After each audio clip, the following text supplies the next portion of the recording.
season, Intiman Theater Company brings back last year's swashbuckling, enchanting, and very successful production of Peter Pan by Sir J.M. Barrie.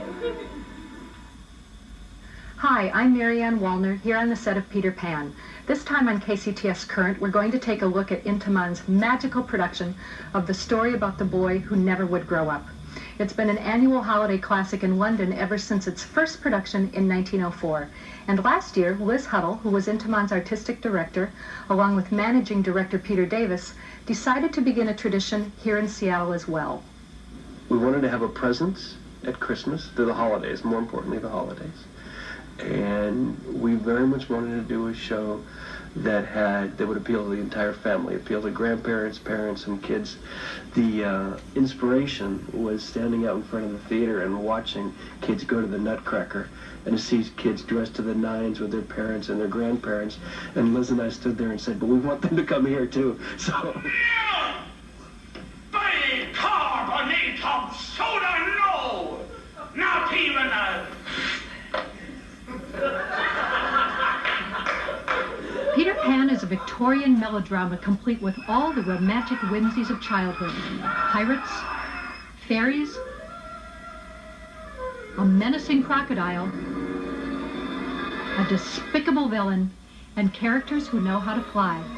On a deeper level, it's about our fascination with youth and our regret that we can't stay young forever.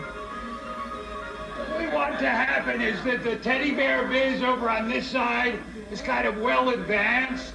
Returning to mount the production for a second time is renowned stage director Edward Payson Call.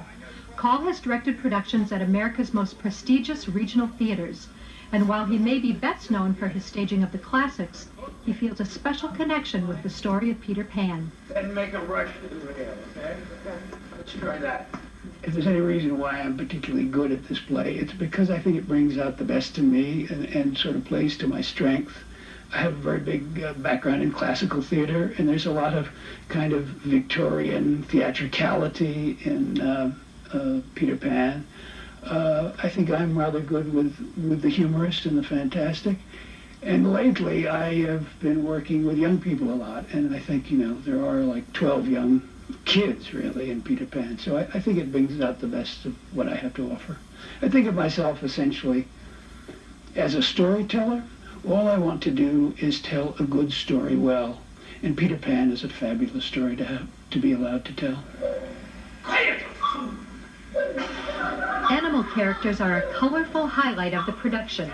Their costumes are realistic in the Victorian tradition, ingeniously constructed and highly detailed. So this piece actually has a helmet inside and actually sits on top of his head like this. When he's lying down, he's horizontal to the floor. This also has little robots inside that open the mouth up, makes the tongue go back and forth, raises the eyebrows. When he sees Hook, his eyebrows start to go up and down.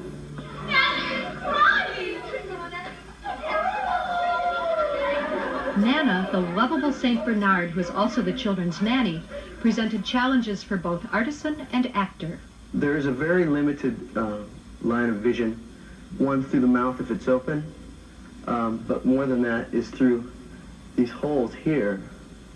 If someone holds something out, I can't see that object, but I can see below it. So we've done different techniques of focusing Nana and getting me to look at different objects by what's below them.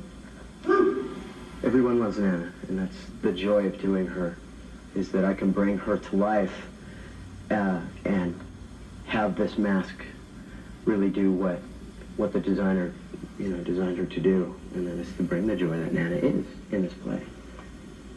When Sir J.M. Barrie wrote the story of Peter Pan in 1904, he thought it would never have any commercial value.